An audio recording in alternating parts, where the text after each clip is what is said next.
Welcome back to Southern Life. On today's video, I'm going to explain to you, the audience, the growth that Bradenton and Sarasota have experienced, what areas of the metropolitan area have seen a lot of growth, and for what reasons. Even though population growth in Florida has come to a freeze as well as the real estate market, there's still a lot of valuable information on today's video that you'll probably be interested in hearing. On today's video, we're going to learn about the growth zone around Bradenton and Sarasota. These are 4 districts. In red, you have Lakewood Ranch. In purple, you have Palmer Ranch. In yellow, you have Parrish. And in green, you have Palmetto. We'll start off with Lakewood Ranch, the biggest and most known of these suburbs. Rated the #1 community in the United States, it's a suburb that splits Manatee and Sarasota County. Lakewood Ranch is unincorporated, but if it were a city, it would be larger than Sarasota and Bradenton by population. Spanning 2 counties, Lakewood Ranch is mostly an area that was developed to be a master plan community.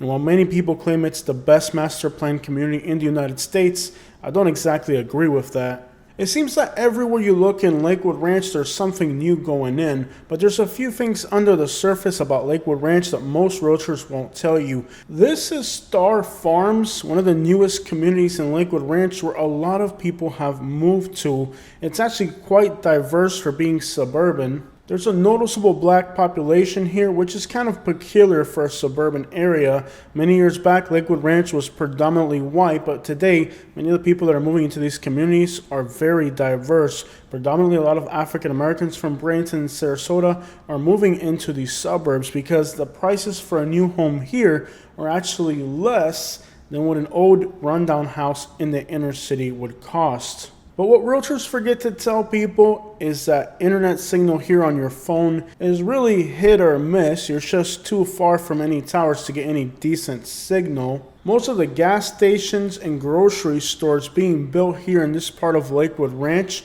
are actually on septic tanks. Yes, commercial real estate in Lakewood Ranch doesn't have access to city sewage. Now, Lakewood Ranch is praised for having some of the best visible infrastructure of any master plan community. We're talking about roadways, bike paths, and everything that you can visibly appreciate. But the things that you can't visibly appreciate, well, that's where they took shortcuts. Internet signal and phone signal out here is spotty. Many of the commercial buildings don't even have utilities for sewage. They're on commercial septic tanks. So to the untrained eye, many of these YouTubers who claim that Lakewood Ranch is the best master plan community in the United States is because they're untrained and they don't know what they're looking at. It might superficially look like a nice suburb, but when you get down to the bones of this community, there's a lot missing here. Depending on where you live in Lakewood Ranch, you could end up with FPL or a Manatee County co-op for your electric bill. Both are pretty decent companies to end up with. In some parts of Florida, particularly rural communities that are growing, like let's say in North Central Florida, there's a few of these co-ops and electric companies. Their prices for your power bill are so ridiculously high, and many times realtors don't tell people how big, massive their electric bill is going to be. So at least when it comes to electricity, Lakewood Ranch is set. But a lot of people don't realize that when they move to Florida, there's a lot of affordable places you can move to, but it's not so affordable when you throw in there the factor that your electric bill can be like 3 times what it should be in some of these rural communities. And really the issue is that sometimes it's not what meets the eye when you evaluate a community, but it's the things that people don't know or don't talk about. When it comes to dining out and things to do, there are a lot of options, but they are chain restaurants. Tim Hortons is coming into Lakewood Ranch off of Highway 64. On Lakewood Ranch, there is a Skyline Chili. Superficially, it might look like there's good restaurants in Lakewood Ranch, but the reality is that everything out here is bland. Lakewood Ranch is seriously lacking authenticity when it comes to dining, and despite the fact that there is some diversity with the people, when it comes to food out here, everything is just chain restaurant and bland. And one of the worst parts about living in Lakewood Ranch is really the lack of authentic food options. Now, that's not a shared sentiment with people in the community, because I've asked a lot of people that live here and they think their options are great, but I beg to differ. So why has Lakewood Ranch grown so much? Well, it comes down to zoning. See, the outskirts of Sarasota and Bradenton had a lot of agricultural land right adjacent to the city, and they were able to rezone and redevelop this ranch land and turn it into developments. It's this access and availability of land in the outskirts of these cities that lended itself very well for all the growth that this area eventually took on. Without continuous large parcels of land, you really couldn't create a large master plan community. There's a few traffic bottlenecks on Lakewood Ranch, like along the northern tip of Lorain or towards Fort Hammer, but for the most part, traffic here moves fluently, and that is a noticeable advancement when you compare it to cities like Fort Myers and other areas that are competing in the state of Florida. Yes, there's a few particular places that need work when it comes to infrastructure in Lakewood Ranch as far as roadways, but for the most part, where this community really excels is in not having traffic bottlenecks, something that other places like Fort Myers simply cannot accomplish. Both Manatee and Sarasota County have homicide rates that are below the state average, so safety is supreme when it comes to living in Lakewood Ranch. Whether you're in Sarasota or Manatee County, safety here is guaranteed. And while Manatee County isn't known for having the best police equipment, whatever they do have, they put the best in Lakewood Ranch with good police response times, access to hospitals within Lakewood Ranch. Within 35 minutes, you can be in Bradenton, Sarasota, or St. Petersburg. Make it 45 minutes on a day with no traffic, and you could be in downtown Tampa. Being on the outskirts of the Tampa Bay metro area, Lakewood Ranch is in an advantageous position for somebody who can literally work in Lakeland, Tampa, St. Pete, Sarasota, or Bradenton. It really is the ideal place for somebody who has to commute. Within less than 1 hour, you can be on Anna Maria Island, Longboat Key, Lido Key, Siesta Key, Fort DeSoto, St. Pete Beach, just to name a few of the beaches that are accessible within less than 1 hour of Lakewood Ranch. This makes Lakewood Ranch a very attractive place to live. Highway 64 and Highway 70, two of the most important arteries in Bradenton east to west, both go straight into Lakewood Ranch, as well as University, which connects Sarasota and Manatee County. It's the county line and access to the international airport for both cities. That makes 3 Interstate 75 exits just on the Manatee County side, dedicated purely to access to Lakewood Ranch. If you're heading eastbound, unlike many places in Florida, growth in Lakewood Ranch isn't just never-ending single-family homes and cookie-cutter communities. There's a lot of commercial real estate available in Lakewood Ranch. On the 64 exit, for example, there's a Target, a Costco, there's an Academy, there's a Hobby Lobby, as well as countless restaurants and other stores. When it comes to commercial real estate going in or recent construction, Lakewood Ranch can literally put up a fight against a city like Fort Myers just on its own merits. The amount of commercial real estate going in here means that this area is guaranteed to have a real economy, real commerce, something that, again, a lot of these places in Florida are nothing more than single-family homes. Talk about Cape Coral, Lehigh Acres, Marion Oaks. These are places where the only thing that went in is single-family homes. There's no commerce, there's no businesses, and that is where Lakewood Ranch distinguishes itself from a lot of these other suburbs in most of Florida. Across the Manatee River, a new bridge dedicated specifically for the exit. This is a massive piece of infrastructure that benefits Parrish, Palmetto, and Ellington on the north side of the Manatee River. This is the 301 exit, which also heads into downtown Bradenton, connecting the north side of the Manatee River to the rest of the metropolitan area. This key and recent piece of infrastructure is going to change the world for people that live in this part of the county. Parrish, Florida was the fastest growing zip code in Florida last year and the 9th fastest growing in the United States. Parrish was a small rural community. On this exit, you have the Ellington Mall. It's an outlet mall that has great prices, great selections, and this actually is a really decent place to do shopping. We always find deals here. Polo, Nautica, just to name a few. Interstate 75 and 275 meet on the southern end here. This is the beltway for Pinellas and Hillsborough County. And that is very important because that is the Skyway Bridge that connects Manatee County to Pinellas County, where St. Petersburg and Clearwater sit, another county with over 1 million residents. At least during the wintertime, there's definitely over 1 million people in Pinellas and Hillsborough, where Tampa sits, 1.5 million people. This gives Parrish a very unique position. It is at the intersection of two interstates that is the beltway for a large metropolitan area of nearly 5 million people. Parrish has quickly become the home to police officers, teachers, and many people who work in local government in Clearwater, St. Petersburg, basically anywhere in Pinellas County. The only issue here is the Skyway Bridge is the only way to get back and forth, and if that bridge is down, and it is down often, a 22-minute ride can become a 2.5-hour journey through Tampa. So what's the transformation that Parrish has gone through? After all, it was nothing more than a small rural town that nobody had ever heard of, and now all of a sudden it's one of the fastest growing places in Florida. Well, unlike Lakewood Ranch, Parrish is dominated by cookie-cutter gated communities where every single house looks identical, and while the general location is good for commuting, the idea of living in a small rural town that's been engulfed by suburbs comes with a lot of complications. For one, the town has basically lost all of its original essence. It is just one small little main street that has nothing to do with all the sprawling suburbs that have engulfed it. Along 301, many restaurants and Publixes and many more things to come. Sadly, Parrish is what's known as a food desert. The growth and construction here has mostly been single-family homes and gated communities, and while some businesses have came in, it isn't enough. And the moment you get off of 301, you are on single-lane country roads, which cannot handle the growth and development.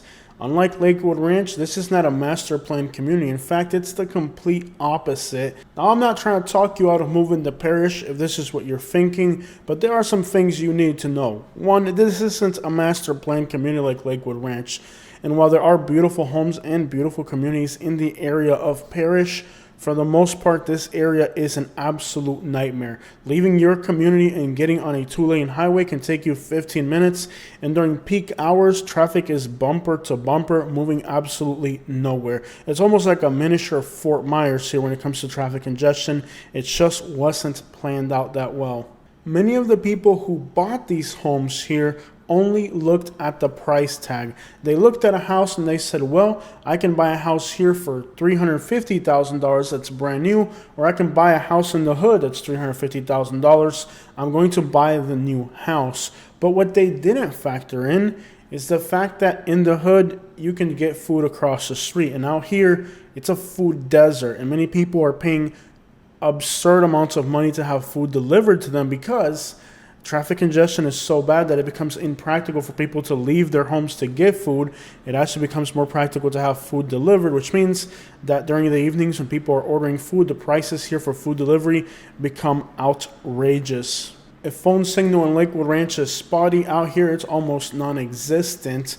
And for the most part, people failed to calculate the real cost of commuting. How many hours, how many gallons of fuel, and how inconvenient their lives would become living out here in Parrish.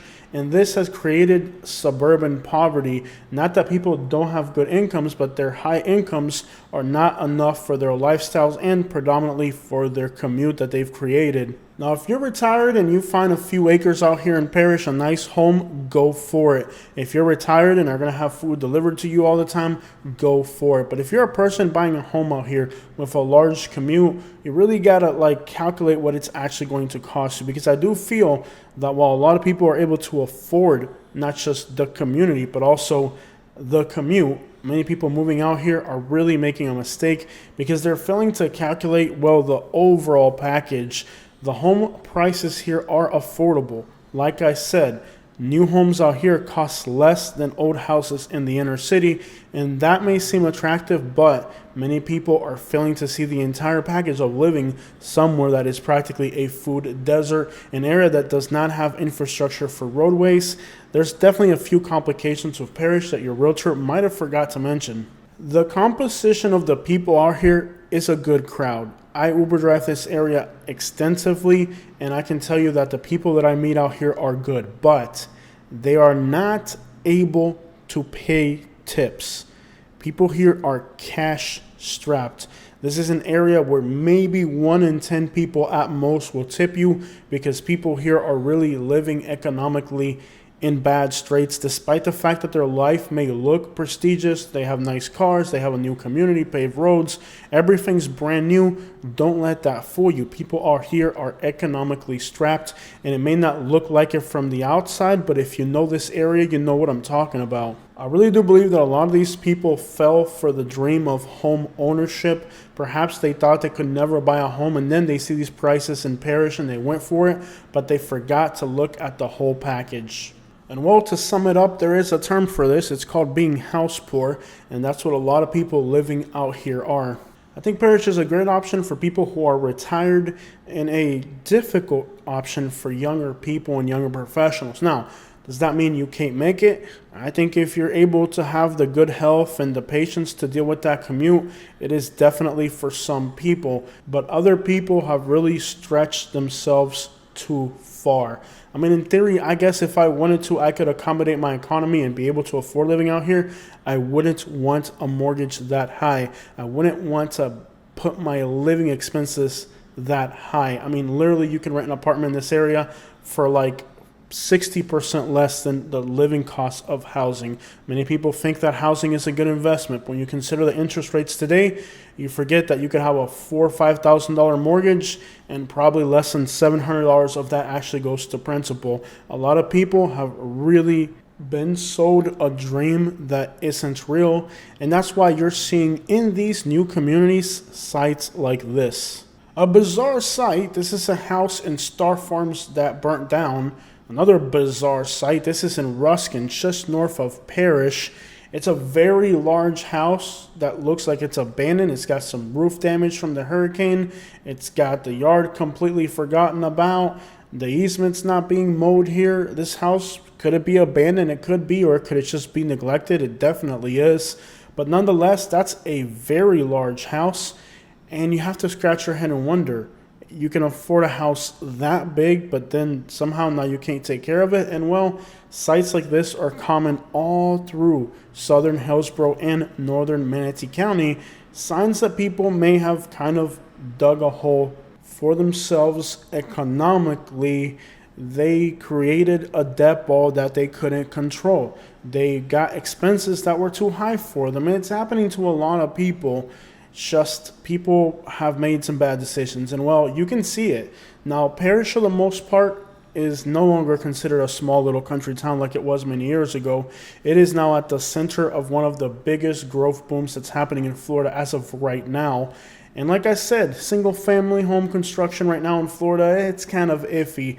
New houses going in, you don't see too many. Communities are definitely struggling, but this area is getting a lot of commercial investment. There are still many things in the work, and somehow they're still announcing new communities as well. So this area of Parrish and basically northern Manatee is going to continue to grow and attract people, and there's a lot of things coming in the future. Is it at the same speed as in the past? Probably not. But with access to infrastructure on the highways, some good shopping opportunities, affordability, peace, and tranquility, it's understandable that some people make the few little compromises here and there to be able to live in this community. Of course, the closer you live to Sarasota, the better access you're going to have to shopping, malls, downtowns, and stuff like that. Plenty of affordable apartments like this older community here, but these places have a pretty crappy reputation. Even apartment complexes that are 15 or 20 years old at this point are best avoided in this area. Considering how affordable new apartments have become, you can literally get a new apartment here for a very competitive price, and I don't see why more people continue to buy homes they can afford when there's just an abundance of affordable rental properties. And for people who continue to say that buying houses is a great investment, I've owned homes and I've rented, and at the end of the day, unless you're looking 30 or 40 years ahead for day-to-day living, renting can be much more affordable, especially if you're young and got plans in the future. You compromise all that when you buy a house. The flexibility of renting to me is very productive. It gives me the chance to correlate my prices with my current economy. There's years where things get better and you can afford to live better. Things get tighter, you can reduce into something smaller. All that within areas that you want to be. That's the flexibility of renting, and there's going to continue to be new apartments coming into this area. They're building quite a few right now. I think for millennials, for example, it's the disillusion of real estate prices, but now it's also the realization that renting isn't that bad, affordable, and gives you a lot of flexibility, not tying a rock to your foot like you are when you buy a house, especially in markets that are this volatile. And that's really why you see so many people with like careers buying houses out here, like police officers and nurses and stuff like that, versus people who are just doing something else, because it doesn't really correlate with living out here. The expectation of signing a mortgage for so many years in a place that has so many ups and downs. Again, if you're retiring in this area, I would recommend it. But if you're going to live out here to stretch your budget and see if you can make it, you can look around and see that a lot of people are failing, and other people are failing or struggling. You just can't tell.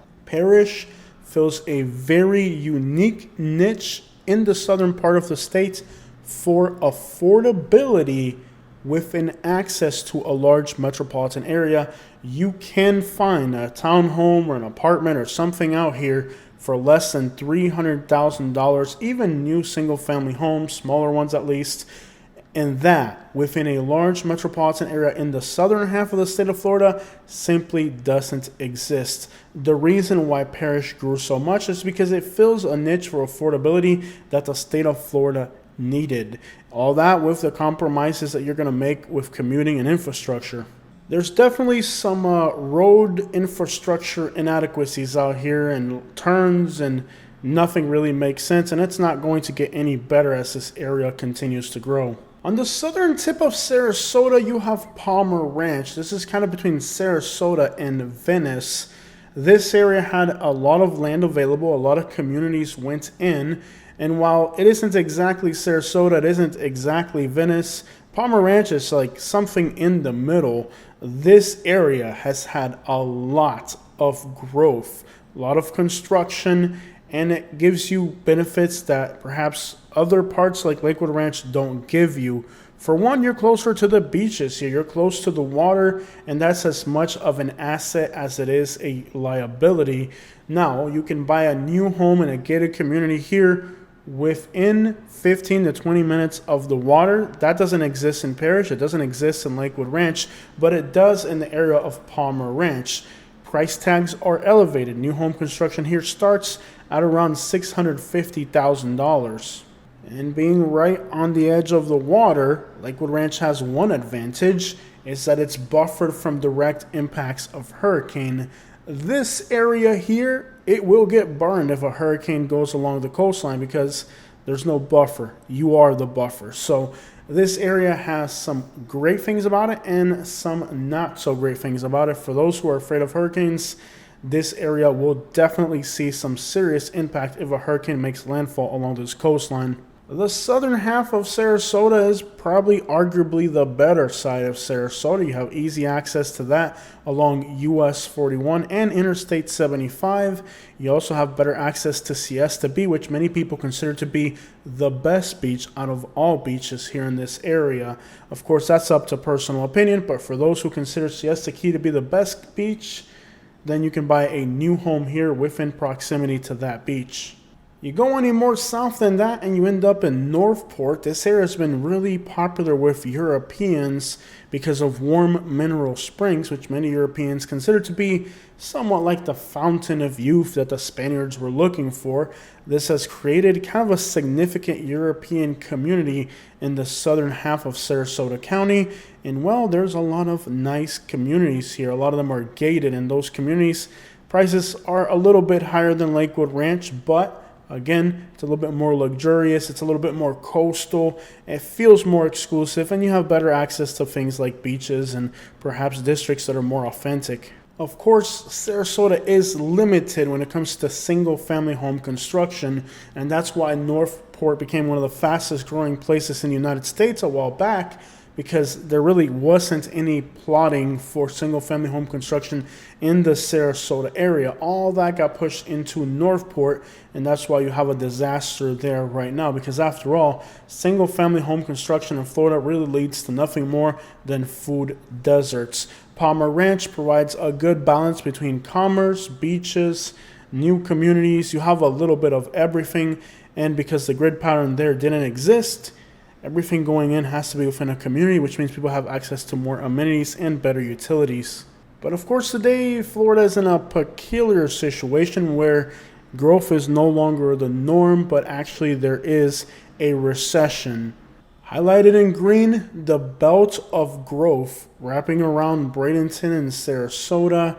At the southern tip is closest to the water, and at the northern tip is the furthest from real open water. Tampa Bay isn't exactly scenic, it's more contaminated than anything. This is Lakewood Ranch once again. New stores like Publix's and all types of restaurants continue to come to this area.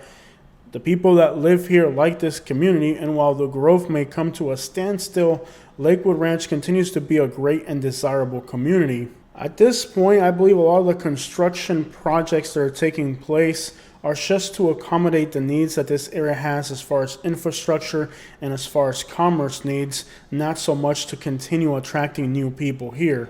And that will probably create in the future maybe a healthier type of long-term growth for this area. Last year, Hurricane Milton and Helene destroyed landmarks like the iconic Rod and Reel restaurant and fishing pier that were at the mouth of Tampa Bay. Vibrant Anna Maria Island, just to the west of Bradenton, was the vibes and hipness of this area, and that is all under repair because of the hurricane aftermath. And while the coastline is already looking beautiful as it should, there's still a long way to go, and there's also somewhat of a correction with a oversaturation of vacation rentals in this area. In that process of correction, more affordability is becoming available along the coastline as people are retracting their investments in these coastal communities that drove up prices to ridiculous levels. But beautiful may this coastline be, the average person simply cannot afford the liability of living in a place that can instantly be wiped off the map with a hurricane. Many residents feel that the overdevelopment is threatening the characteristic of these islands, once known for beach cottages. Tourism is definitely taking a huge hit in Florida, and many of these once filled up coastal communities look somewhat like sad ghost towns. Communities like Parrish and Lakewood Ranch have a few pockets that are significantly above sea level, which means they don't have to worry about storm surge flooding. They can enjoy the beautiful beaches and coastlines, but not have to worry so much about hurricanes. And then there's little things like free beach parking that is so prevalent along the coastline of Sarasota and Manatee County, which is no longer the case, let's say, in Lee County or Corler County, where privatization of coastlines has led to situations where the average person can no longer afford to go to the beach because of the exorbitant cost of parking, or just simply the availability of parking doesn't exist. You move back into Pinellas County, and with so many millions of people living up there, finding parking is difficult. Sarasota and Bradenton still offer the ability for you to find a parking spot along the beaches, and that is becoming fairly rare in Southwest Florida. With amazing beaches, warm weather, incredible vibes, and of course lots of growth and development, it's no surprise that so many people chose to live in this metropolitan area. Sarasota and Bradenton, Minnesota, whatever you want to call this area, it's definitely an incredible place to live. Back on the southern tip of Sarasota, this is Gulfgate Estates. It's kind of like a little enclave of Italian and European businesses, and there really wouldn't be enough time on today's video to really dive deep into every little aspect that makes this metropolitan area great, but for me, little places like this are awesome. Gulfgate Estates is a little bit rough. It's kind of a drinking crowd, especially during the weekends, but nonetheless, it is a very characteristic neighborhood, and it gives this area, again, a little bit more of authenticity that many places in Florida are simply lacking. Sadly, though, because of the decline in international tourists and Canadians as well, a lot of businesses here are suffering, and many businesses here are having to close their doors permanently, not directly after the hurricane, but just unavoidably down the line. You're seeing a lot of businesses that can't get enough customers through the door, and this is sadly leading to somewhat of a demise of the urban core in a lot of cities in Florida. And it isn't so much the case in Sarasota and Bradenton to a massive scale, but it is noticeable, and sadly many businesses are closing. For those looking for a more genuine neighborhood feel, Gulfgate Estates has more down-to-earth older communities that feel more American, more ranch-style home type of areas. This area is predominantly white, and I guess one of the downsides of this area is just a little bit rougher. A lot of heavy drinkers and a lot of consumption here makes it kind of a tougher little area. But for those looking for kind of a more genuine type of vibe in the neighborhood, more authentic, you could say, then this part of southern Sarasota has a lot of great little communities that feel less South Florida and have more of a charming type of vibe to them. Now, through the growth that Florida just experienced, I think these neighborhoods remained, other than the price points, somewhat relatively unchanged, because this isn't exactly what people moving to Florida are looking for. It's probably what people moving to Florida are probably trying to get away from in some way or another. But now that the outskirts are not just the outskirts, they're the place to be with all the new restaurants and all the good things going in, way the crap on the other side of 75, areas like this along the beach are kind of losing their appeal, and businesses here are really suffering. These areas were more of a draw to tourism, but now that tourism in Florida is declining considerably, it's kind of questionable what's going to happen to the urban cores, like places like this in Sarasota or Bradenton. When everything gets sucked out into the suburbs, you usually see somewhat of a decline in the city, and perhaps now we're reaching a turning point in the growth of this area where the inner cities and areas that appreciated quite a bit are starting to look less and less appealing to people looking for newer and more fun things to do, and perhaps less interested in the authenticity of neighborhoods. And that means perhaps hard times for businesses in areas like this. And well, you're already starting to see that the more fun the suburbs get and the more things get built out there, the more difficult it becomes to manage business in the urban core of these cities. I hope you guys have enjoyed today's video. If there's anything you'd like to add to the video, the comment sections are open to hear your thoughts and inputs. These areas like South Sarasota and Gulfgate Estate, despite being urban, feel kind of country in the composition of the people, not just demographically, but just culturally. And well, if you look at the people that are buying homes today, that's not the appeal. So there's a lot of things going for authenticity in this area that are going to be less and less appealing to the buyer, to the future of this metropolitan area. And while tourism kept all that alive, it's going to be difficult. Maybe even snowbirds, you could say, right? Snowbirding was also a huge part of keeping these areas alive. But it will be difficult moving forward for the same interests in these areas to develop when people are looking for a more suburban life with everything in what's being called these 15-minute cities. Checking out from Sarasota and Bradenton, I hope you learned something during today's video.